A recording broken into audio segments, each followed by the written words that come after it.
audiobook Amando a Jesus Cristo, Meditações para a Quaresma. Semana Santa, 40º dia, Domingo de Ramos, página 274. Domingo de Ramos, Santo Ambrósio de Milão, 40º dia. Chegando perto de Betfagé e de Betânia, junto do monte chamado das Oliveiras, Jesus enviou 2 dos seus discípulos e disse-lhes: Ide a essa aldeia que está de fronte de vós. Entrando nela, achareis um jumento atado, um jumentinho atado, em que nunca montou pessoa alguma. Desprendei-o e trazei-me. Lucas, capítulo 19, versículos 29 e 30. Deixando os judeus para habitar no coração dos gentios, o Senhor subia ao templo. Isso é, ao verdadeiro templo onde o Senhor é adorado, não segundo a letra, mas segundo o Espírito. João 4, 24. É o templo de Deus, apoiado no aparato da fé, não em assentos de pedra. Portanto, é o abandono de quem odeia, os judeus, e a eleição de quem ama, os gentios.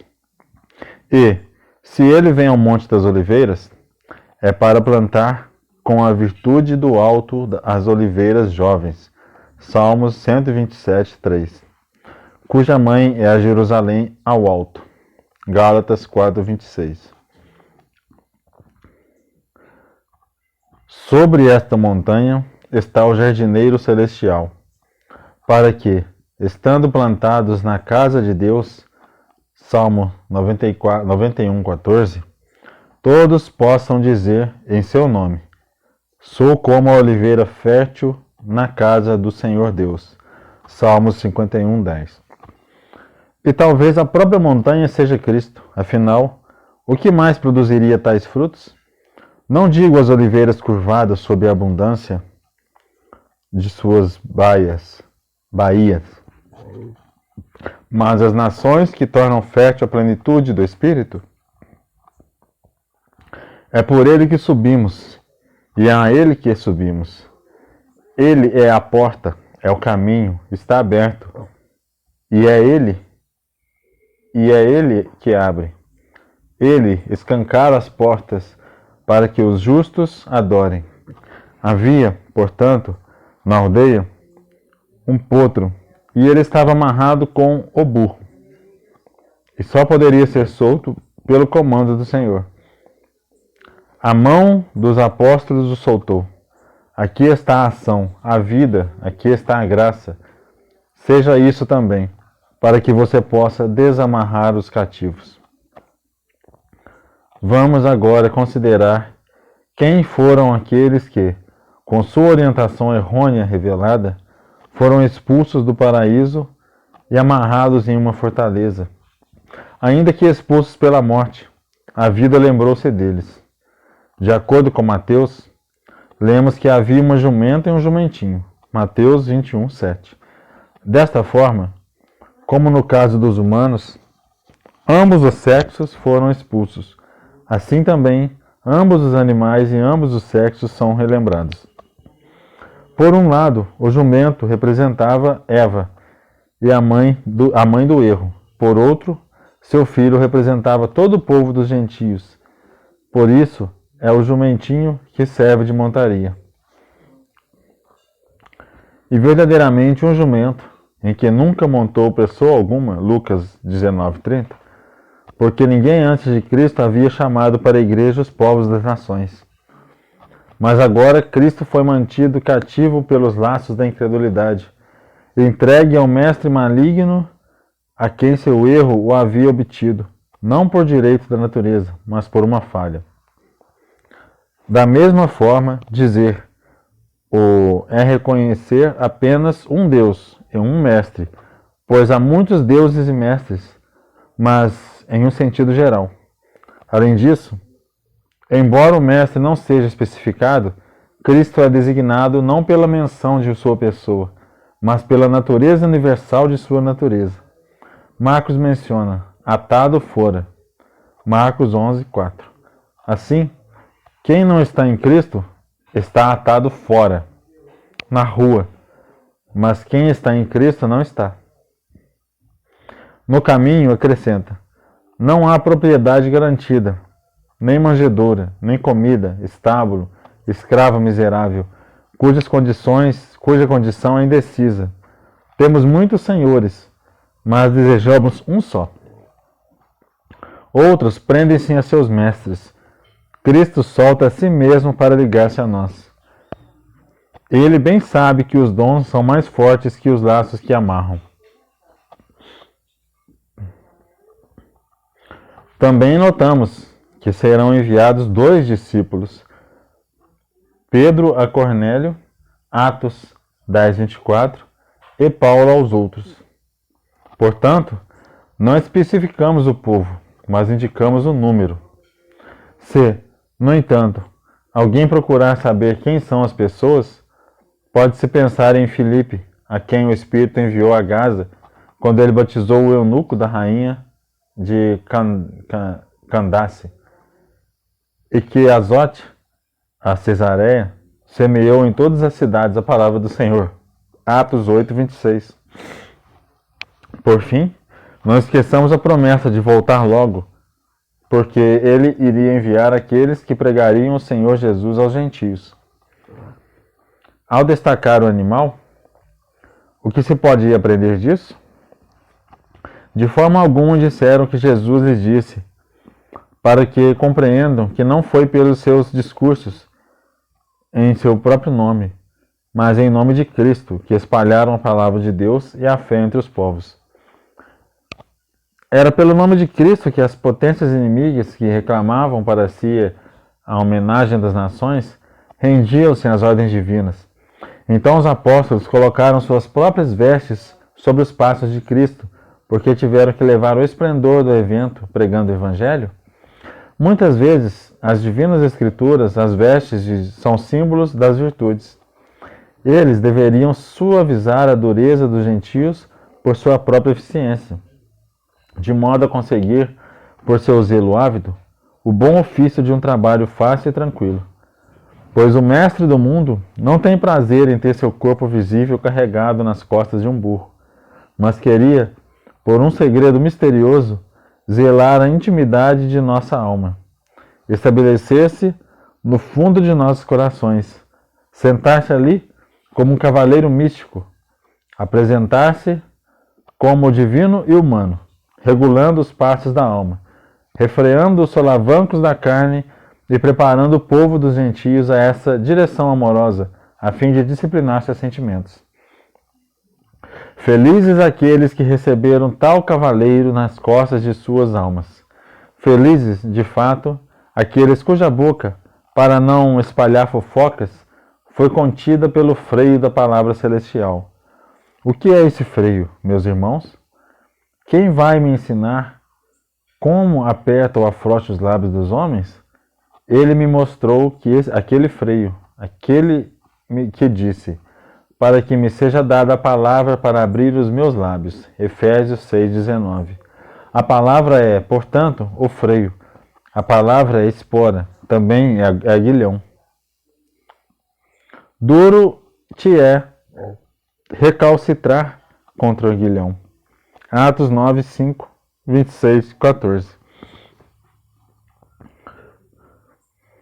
Ele nos ensinou a abrir nosso coração, a suportar o aguilhão, a usar o jugo.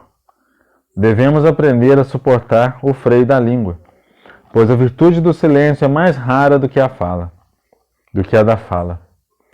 Sim, que nos ensine aquele que, como mudo, não abriu a boca contra a impostura, pronto para os chicotes. Salmos 37, 14. E não recusou os golpes, que nos ensine a mansidão nas mãos dóceis de Deus. Que aprendamos com a Sagrada Família a carregar Cristo, pois ele nos gerou primeiro, quando, como um pastor, trouxe-nos de volta como uma ovelha perdida. Lucas 15:6. Aprendamos a dar-lhe graciosamente o descanso da nossa alma, a estar sob Cristo, para que possamos estar acima do mundo. O que chega facilmente a Cristo não é o primeiro, mas aquele que pode dizer ao extremo enfraquecido e ao quebrado: agitado o coração, lanço gritos lancinantes. Salmos 37:9. E se você não quiser tropeçar, vista as vestes dos santos se não estiver purificado. Tome cuidado para não avançar com os pés enlameados. Acautela-te para não tomar as encruzilhadas, abandonar o caminho que te foi traçado, os caminhos dos profetas. Pois para dar às nações que um caminho seguro, que os que procederam a Jesus, os que precederam a Jesus percorreram o caminho com as próprias roupas, até o templo de Deus. Para que você pudesse avançar sem problemas, os discípulos do Senhor, despojando-se das vestes, têm, através de seu martírio, pavimentado o caminho para você por meio de multidões hostis. Colocando de outro modo, era como se o jumentinho andasse com as roupas dos judeus. Mas o que aqueles ramos no caminho significam? Certamente, eles costumam atrapalhar os passos dos que percorrem. Ficaria muito perplexo se, com aquilo, o jardineiro de todo mundo quisesse me ensinar que já está posto o machado nas raízes das árvores. Lucas 3:9. Na vinda do Senhor, o machado cortará o deserto e espalhará o solo do adorno inútil das nações infrutíferas. Estas nações serão pisoteadas pelos fiéis, a fim de que, como brotos, nascem de troncos envelhecidos, possam ser renovadas em sua alma e espírito. Portanto, não despreze esse jumentinho. Assim como a pele das ovelhas pode cobrir lobos vorazes, Mateus 7,15, também pode um coração humano esconder-se sob o exterior de uma besta. Pois, sob a vestimenta do corpo, que é comum a nós com os animais, vive a alma que Deus enche. São João afirma com toda clareza que nisso há um símbolo da figura humana, quando acrescenta que pegaram as palmeiras, 12:13, pois os justos florescerão como a palmeira, Salmos 91:13. Assim, próximos a Cristo estavam, acima dos ombros dos homens, os estandartes da justiça e os emblemas dos triunfos, porque a multidão está surpresa com o mistério que está sendo realizado. Embora ela não saiba o que a espanta, ela admira, no entanto, que neste jovem jumento a sabedoria esteja sendo manifestada, a virtude esteja assentada, a justiça tenha sido estabelecida. Também não desprezamos esse jumentinho, porque ele viu o anjo de Deus que um certo homem não podia ver. Números 22:23. Ele viu o anjo, parou e falou para te ensinar que nos tempos futuros, no advento do grande anjo de Deus, Isaías 9:6, os gentios, que até aquele tempo eram como o jumentinho, estariam falando. Com razão. Lucas nos faz ler que as multidões que louvavam a Deus vieram ao seu encontro ao pé da montanha para assinalar que o obreiro do mistério espiritual havia chegado do céu. A multidão, portanto, reconhece Deus, acalma o rei, relembra a profecia. Hosana ao filho de Davi. Ou seja, declara que chegou o esperado Redentor da casa de Davi, e que também é filho de Davi pela carne. Isto mesmo, aquela mesma multidão que em um momento mais tarde o crucificará. Marca realmente memorável de ação divina. Apesar de si mesmos, essa marca arranca deles o testemunho contra si mesmos, pois negam em seus corações aquilo que suas vozes proclamam. Daí a palavra do Senhor: se calassem, as pedras clamariam. Não seria surpreendente se as rochas louvassem a Deus. Surpreendente seria se seus assassinos, proclamando o rei, ou estando os judeus em silêncio após a paixão do Senhor, clamassem as pedras vivas de que fala Pedro, 1 Pedro 2,5. Assim, a multidão, embora com os sentimentos contraditórios, acompanha Deus ao seu templo com louvor.